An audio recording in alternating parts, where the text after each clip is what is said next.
Uttar Pradesh police भर्ती 2022 assistant operator या फिर हेड ऑपरेटर की अगर आप तैयारी करें तो आप सभी जानते हैं कि इसमें आपके साइंस के क्वेश्चंस आने वाले हैं। और गाइस हम आपकी साइंस की सीरीज को लगातार आगे बढ़ा रहे हैं और आज हमारी साइंस के टेस्ट नंबर 5 है। इसके पहले हमने 4 तक अच्छे से कंप्लीट कर लिया है। अगर आपने नहीं देखा है तो आप चैनल की प्लेलिस्ट में जा करके हर एक क्लास को देख सकते हैं। और गाइस मैं आपको बता दूं कि आपकी टॉपिक वाइज क्लास चलती है। हालांकि 2 दिन से गाइस मैं सुबह टॉपिक वाइज क्लास नहीं ले पाता हूं कुछ कारण से, लेकिन गाइस आपका शाम को साइंस का टेस्ट होता है और ये टेस्ट आपका रात 8 बजे शुरू हो जाता है। तो जो भी प्यारे भाई बहन अभी तक क्लास को लाइक नहीं किया, मैं क्लास को लाइक कर देंगे और अपने मित्र तक इस क्लास को एक बार शेयर कर दीजिए। तो चलिए बिना किसी देरी के आज की इस बेहतरीन क्लास की शुरुआत करते हैं। और आपको बता दें मेरे प्यारे भाई कि इस क्लास की जो पीडीएफ है आपको हमारे टेलीग्राम चैनल पर मिलेगी। ठीक है, टेलीग्राम चैनल है एग्जाम गुरुजी बाय अरविंद सर, आप वहाँ पर जाइए, आपको इसकी पीडीएफ मिल जाएगी। इसके अलावा जो कुछ भी मैं आपको इंपॉर्टेंट नोट्स वगैरह देता हूँ गाइस वो भी आपको हमारे टेलीग्राम पर ही मिलेगा। तो चलिए बढ़ते हैं क्वेश्चंस की तरफ। आपको हर एक क्वेश्चन का आंसर देना है। बहुत ही ज़्यादा इंपॉर्टेंट क्वेश्चन है। पहला क्वेश्चन आपके सामने, आंसर दीजिए क्या हो जाएगा।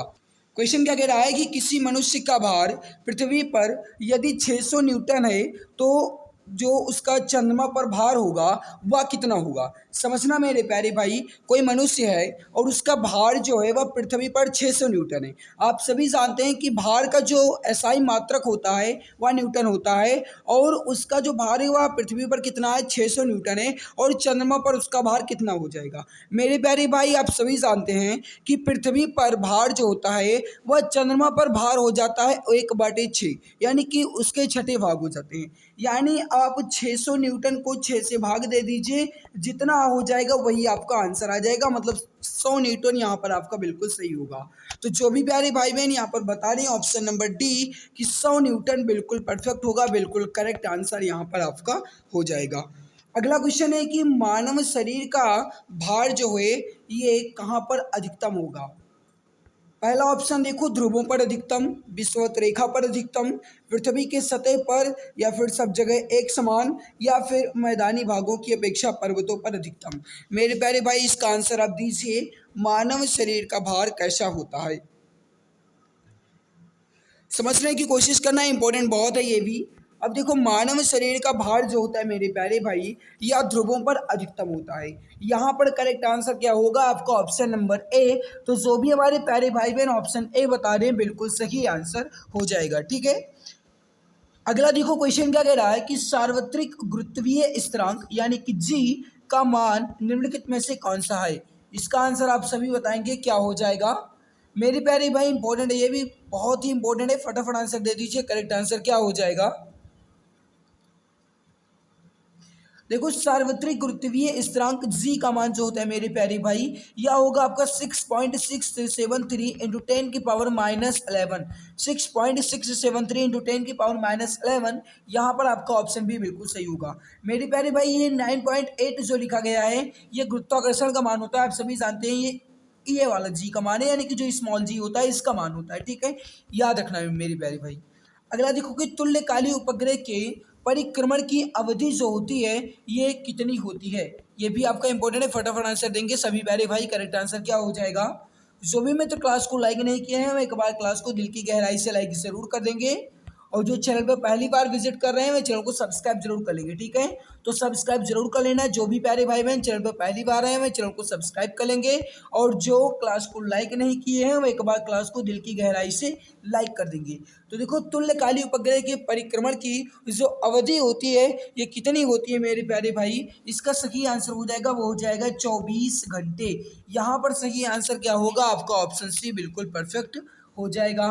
अगला है कि यदि पृथ्वी का द्रव्यमान वही रहे और त्रिज्या 1% कम हो जाए तब पृथ्वी के तल पर जो जी का मान होगा या कैसा होगा।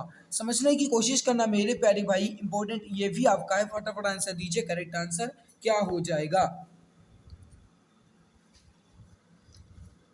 अब देखो यदि पृथ्वी का द्रव्यमान वही रहे, मतलब उसका जो गाइस द्रव्यमान है उसका जो मॉस है वह सेम रहे, लेकिन उसका जो रेडियस है उसकी त्रिज्या जो है वह 1% कम हो जाएगी, तो जो जी का मान है मेरे प्यारे भाई ये जो है ये 2% बढ़ जाएगा। याद रखना यहाँ पर ये क्वेश्चन जो है मेरे प्यारे भाई थोड़ा कठिन क्वेश्चन है लेकिन इंपॉर्टेंट बहुत है। ठीक है, तो याद रखना इसका सही आंसर क्या हो जाएगा आपका, ऑप्शन नंबर बी 2% बढ़ जाएगा। तो जो भी प्यारे भाई बहन ऑप्शन बी बता रहे हैं कि 2% बढ़ जाएगा बिल्कुल सही आंसर हो जाएगा। पृथ्वी का प्लान वेग कितना होता है, इसका आंसर आप सबको बताना है। प्लान वेग का मतलब ये हुआ मेरे प्यारे भाई, आपसे पूछा जा सकता है। तो देखो प्लान वेग का मतलब ये हुआ कि वह निश्चित वेग जिसमें अगर कोई भी वस्तु फेंकी जाए और वह उस वेग को पार करके उसके बाहर चला जाए तो और वो गाइस दोबारा ना आए, ठीक है, मतलब वो फिर से दोबारा अपने वायुमंडल में ना आ सके, अंतरिक्ष को पार करके बाहर चला जाए, तो इसे ही कहा जाता है प्लान वेग। अब समझना मेरे प्यारे भाई, अगर कोई भी पिंड है या कोई भी वस्तु है, अगर आप 11.2 किलोमीटर प्रति सेकंड की वेग से फेंकते हैं तो गाइस अगर आप इतने वेग से फेंकते हैं तो वह प्लान वेग में चला जाएगा, फिर दोबारा वो आपको नजर नहीं आएगा। यहाँ पर कहने का मतलब है ऑप्शन डी जो है ये बिल्कुल सही आंसर हो जाएगा। 11.2 किलोमीटर प्रति सेकंड जो है ये एक प्लान वेग का मान होता है। ऑप्शन नंबर डी आपका बिल्कुल सही आंसर होगा। तो जो भी प्यारे भाई बहन ऑप्शन डी बता रहे हैं बिल्कुल परफेक्ट आंसर हो जाएगा। अगला देखो क्वेश्चन क्या कह रहा है, बहुत इंपॉर्टेंट ये भी है। क्वेश्चन है आपके सामने मेरे प्यारे भाई कि यदि पृथ्वी का गुरुत्वाकर्षण बल अचानक लुप्त हो जाता है, कहने का मतलब यह है कि अगर पृथ्वी पर जो ग्रेविटेशनल फोर्स है मेरे प्यारे भाई ये अचानक लुप्त हो जाए, मतलब खत्म हो जाए या फिर गायब हो जाए, तो इसमें कौन सा परिणाम सही होगा, यानी कि वस्तु का द्रव्यमान शून्य हो जाएगा या द्रव्यमान बढ़ जाएगा या फिर वस्तु का भार शून्य हो जाएगा परंतु द्रव्यमान वही रहेगा या फिर इनमें से कोई नहीं। समझने की कोशिश करो, ये भी आपका इंपॉर्टेंट है, फटाफट आंसर दो, करेक्ट आंसर क्या हो जाएगा। मेरे प्यारे भाई आप सभी जानते हैं कि द्रव्यमान जो है गाइस ये परिवर्तित नहीं होता है लेकिन भार परिवर्तित तो हो जाता है। तो गाइस वस्तु का भार तो शून्य हो जाएगा लेकिन उसका द्रव्यमान बिल्कुल वही रहेगा। गाइस आप सभी समझते हैं कि द्रव्यमान जो है कि निश्चित राशि, मतलब ये कहीं भी गाइस स्थान बदलने पर परिवर्तित नहीं होती है, गुरुत्वाकर्षण पर इस पर कुछ भी प्रभाव नहीं पड़ता है। कहने का मतलब है आपका यहाँ पर जो सही आंसर होगा मेरे प्यारे भाई वो हो जाएगा ऑप्शन नंबर सी, वस्तु का भार शून्य हो जाएगा परंतु द्रव्यमान जो है ये वही रहेगा। ऑप्शन नंबर सी जो भी प्यारे भाई बहन बता रहे हैं बिल्कुल परफेक्ट होगा, बिल्कुल करेक्ट आंसर हो जाएगा। अगला क्वेश्चन बहुत इंपॉर्टेंट क्वेश्चन है, ये भी है। क्वेश्चन क्या कह रहा है कि भारहीनता होती है, मेरे प्यारे भाई इसका आंसर आप सब दो। और अगर आपने अभी तक क्लास को लाइक नहीं किया है तो सभी प्यारे भाई बहन क्लास को दिल की गहराई से लाइक जरूर कर दो। गाइस अगर मैं आपके लिए पूरी जी जान पूरी शिद्दत के साथ लगा हुआ हूँ तो आप सबकी जिम्मेदारी है, आप सबका भी दायित्व बनता है कि कम से कम आप क्लास को तो लाइक कर ही दिया करो। तो जो भी प्यारे भाई बहन चैनल पर पहली बार आए हैं वे चैनल को सब्सक्राइब कर लेंगे और जो क्लास को लाइक नहीं किया है वे कबार क्लास को दिल की गहराई से लाइक जरूर कर देंगे। अब समझना मेरे प्यारे भाई भारहीनता, भारहीनता जो है मेरे प्यारे भाई, भारहीनता का मतलब ये हुआ कि गुरुत्वाकर्षण बिल्कुल शून्य हो जाए, मतलब गुरुत्वाकर्षण उसमें रहे ही ना, यानी कि गाइस ग्रेविटेशनल कुछ भी ना रहे उसे ही कहा जाता है भारहीनता, ठीक है, यानी भार उसमें कुछ भी ना रहे, तो गुरुत्वाकर्षण के शून्य की स्थिति में भारहीनता होती है। यहाँ पर सही आंसर हो जाएगा आपका ऑप्शन ए। तो जो भी प्यारे भाई बहन ऑप्शन नंबर ए बता रहे हैं बिल्कुल परफेक्ट होगा, बिल्कुल करेक्ट आंसर हो जाएगा। अगला क्वेश्चन क्या कह रहा है कि भौतिकी में दाब एकांक क्षेत्रफल पर लगने वाले, अब इससे राशि को क्या कहा जाएगा, कार्य, वेग, बल या फिर ऊर्जा।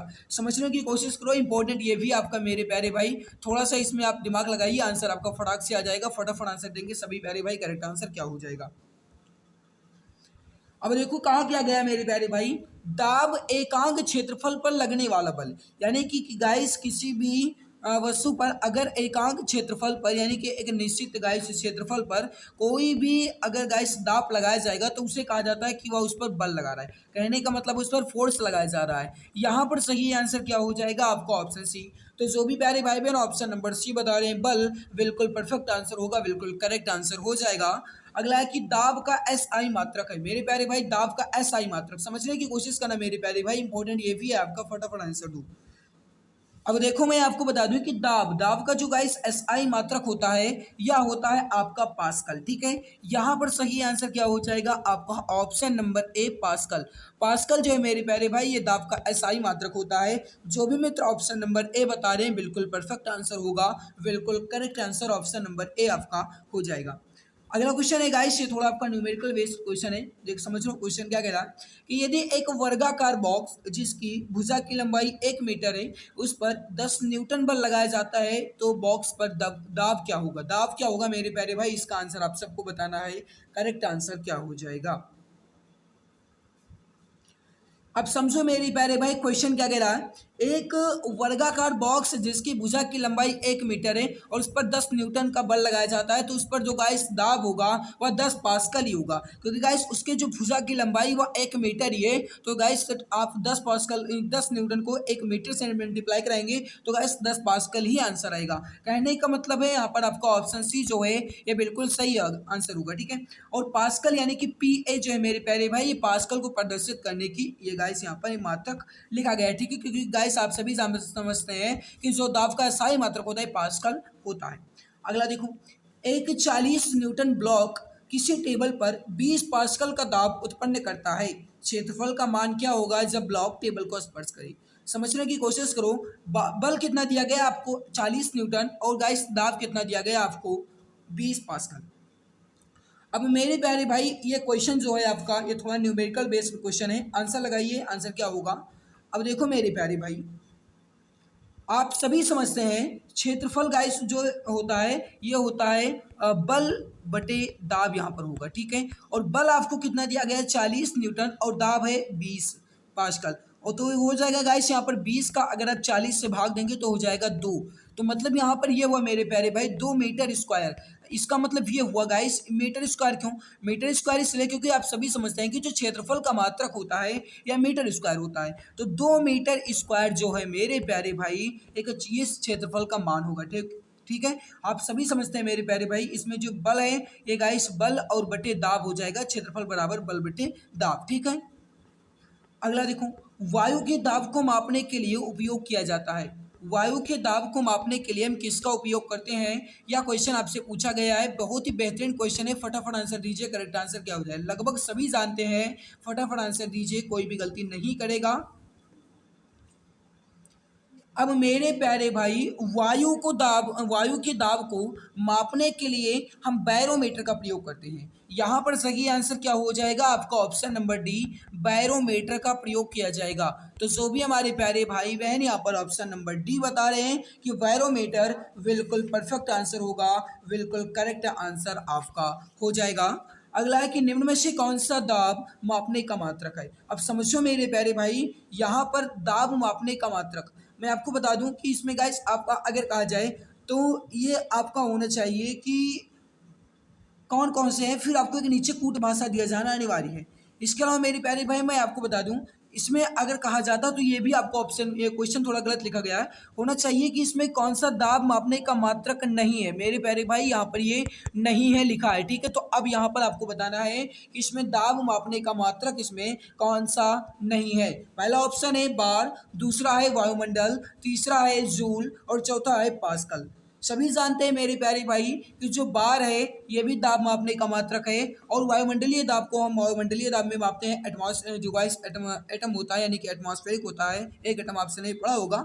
और जो पास्कल है गाइस, तो इसका तो ऐसा ही मात्रक होता ही है। मतलब बार, वायुमंडल और पास्कल जो ये दाब मापने का मात्रक है, बट यहाँ पर जूल जो लिखा गया है मेरे प्यारे भाई, जूल जो है ये दाब का मात्रक नहीं होता है, ये कार्य, ऊर्जा, ऊष्मा इन सभी का मात्रक हो जाएगा। तो कहने का मतलब है यहाँ पर नहीं होना चाहिए मेरे प्यारे भाई, टाइपिंग मिस्टेक है इसके लिए सॉरी, यहाँ पर जूल होना चाहिए, ठीक है। ऑप्शन सी आपका बिल्कुल सही होगा।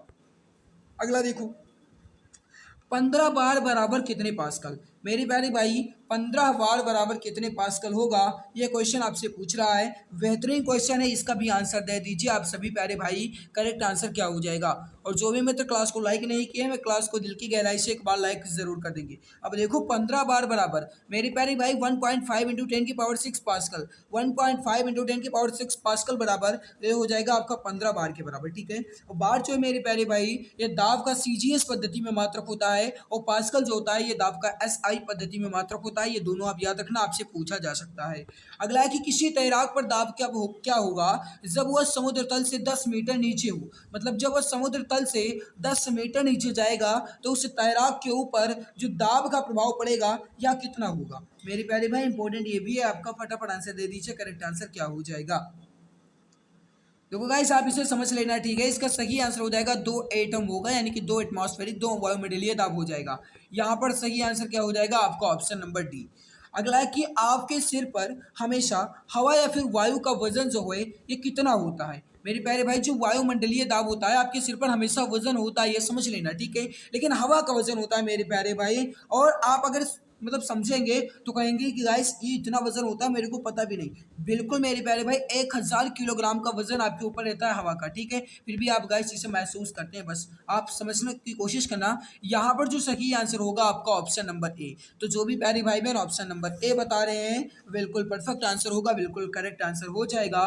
अगला है कि जो बल हमेशा गति का विरोध करता है उसे क्या कहते हैं। मेरे प्यारे भाई इंपॉर्टेंट ये भी है आपका, ऑप्शन है आपके सामने चुंबकीय बल, घर्षण बल, स्थिरवैद्युत बल या फिर नॉन, यानी इनमें से कोई नहीं। तो देखो जो बल हमेशा गति का विरोध करे, मेरे प्यारे भाई जो बल हमेशा गति का विरोध करता है उसे कहते हैं घर्षण बल। यानी गाइस अगर आप मतलब तेज गति से जा रहे हैं तो आपको रोकने का प्रयास करेगा तो घर्षण बल ही कार्य करेगा। अगर आप गाइस मतलब विरामावस्था में हैं और अगर आप फिर से अपनी गति बढ़ाना चाहते हैं तो गाइस जो आपको रोके हुई है घर्षण बल ही है। तो कहने का मतलब है यहाँ पर जो घर्षण बल है मेरे प्यारे भाई, ये बल की जो बल है, जो घर्षण बल जो है ये हमेशा गति का विरोध करता है, ठीक है। यहाँ पर सही आंसर क्या होगा आपका ऑप्शन नंबर बी, घर्षण यानी कि फ्रिक्शनल फोर्स, यहाँ पर आपका बिल्कुल सही आंसर होगा। जो भी प्यारे भाई बहन ऑप्शन बी बता रहे हैं बिल्कुल सही आंसर होगा। अगला है कि किसी वस्तु पर बल लगाने पर वस्तु पर क्या प्रभाव पड़ेगा। अब समझने की कोशिश करना मेरे प्यारे भाई, किसी भी वस्तु पर बल लगाने पर वस्तु पर क्या प्रभाव पड़ेगा। अब अगर आप किसी भी वस्तु पर बल लगाएंगे तो उसके जो गाइस चाल में परिवर्तन है ये बदल जाएगा, मतलब गाइस उसकी जो चाल है ये बदल जाएगी। कहने का मतलब है यहाँ पर उसके चाल में परिवर्तन हो जाएगा। ऑप्शन नंबर सी आपका बिल्कुल परफेक्ट होगा। तो जो भी प्यारे भाई बहन ऑप्शन सी बता रहे हैं कि चाल में परिवर्तन, बिल्कुल करेक्ट आंसर होगा, बिल्कुल परफेक्ट आंसर हो जाएगा। नेक्स्ट है कि वस्तु की मात्रा बदलने पर अपरिवर्तित होगा। इसका आंसर आप सभी प्यारे भाई बहन दे देंगे फटाफट, बहुत इंपॉर्टेंट ये भी है। वस्तु की मात्रा बदलने पर अपरिवर्तित रहेगा। मेरे प्यारे भाई अगर वस्तु की मात्रा बदल दी जाएगी तो उसमें अपरिवर्तित क्या रहेगा, आपसे ये पूछा गया है, ये भी आपका इंपॉर्टेंट है, क्या बदलेगा नहीं आपसे पूछ रहा है, ठीक है। अब समझो मेरे प्यारे भाई वस्तु की मात्रा अगर बदल दी जाएगी तो इसमें क्या अपरिवर्तित रहेगा, आपसे कहा गया है। तो याद रखना मेरे प्यारे भाई, वस्तु का जो डेंसिटी होता है या फिर जो उसका घनत्व होता है, यानी घनत्व का होता है गाइस, अगर आपसे मात्रा पूछा जाता है तो याद रखना किलोग्राम प्रति मीटर क्यूब पे, गाइस घनत्व बराबर होता है द्रव्यमान बटे आयतन, ठीक है। तो ये आप इसका मात्रक भी याद रखना। तो देखो वस्तु की मात्रा अगर बदल दी जाएगी तो उसमें उसका घनत्व जो है ये अपरिवर्तित रहेगा। ऑप्शन डी जो है आपका यहाँ पर ये बिल्कुल परफेक्ट आंसर हो जाएगा। तो मेरे प्यारे भाई हमने यहाँ पर साइंस के क्वेश्चंस को कंप्लीट कर लिया। और मैं आपको बता दूं कि जीके की जो टॉपिक वाइज क्लास होती है ये आपकी सुबह 8:30 बजे होती है। हालांकि 2 दिन से आपकी टॉपिक वाइज क्लास नहीं आ रही है किसी कारण से गाइस, लेकिन आपकी बहुत जल्द गाइस हो सके तो कल आपकी जरूर होगी, ठीक है। रीजनिंग आपकी 10 बजे होती है, मैथ 6 बजे, हिंदी 7 बजे, जीके टेस्ट 7:30 बजे और साइंस टेस्ट आपका 8 बजे होता है। तो जो भी प्यारे भाई बहन चैनल पर पहली बार विजिट किए हैं चैनल को सब्सक्राइब कर लेंगे और सब्सक्राइब करने के बाद बगल में एक बेल आइकन नजर आएगा, आपको उसे प्रेस कर लेना ताकि आने वाली हर लाइव क्लास की नोटिफिकेशन आपको टाइम टू टाइम मिला करे, ठीक है। और हमारी मेहनत आप सबको कैसी लग रही है ये भी आप कमेंट सेक्शन में कमेंट करके जरूर बताना। और अगर अच्छी लगी तो सभी प्यारे भाई बहन एक बार क्लास को दिल की गहराई से लाइक जरूर कर देंगे। इस क्लास की पीडीएफ आपको कहाँ मिलेगी, तो वो आपको हमारे चैनल टेलीग्राम चैनल एग्जाम गुरुजी बाय एडमिशन पर मिल जाएगी। आप टेलीग्राम पर जाकर के इसकी पीडीएफ को देख सकते हैं। तो मेरे प्यारे भाई आज की इस बेहतरीन क्लास में बस इतना ही, मिलते हैं दूसरे नई क्लास में, तब तक के लिए बहुत बहुत धन्यवाद।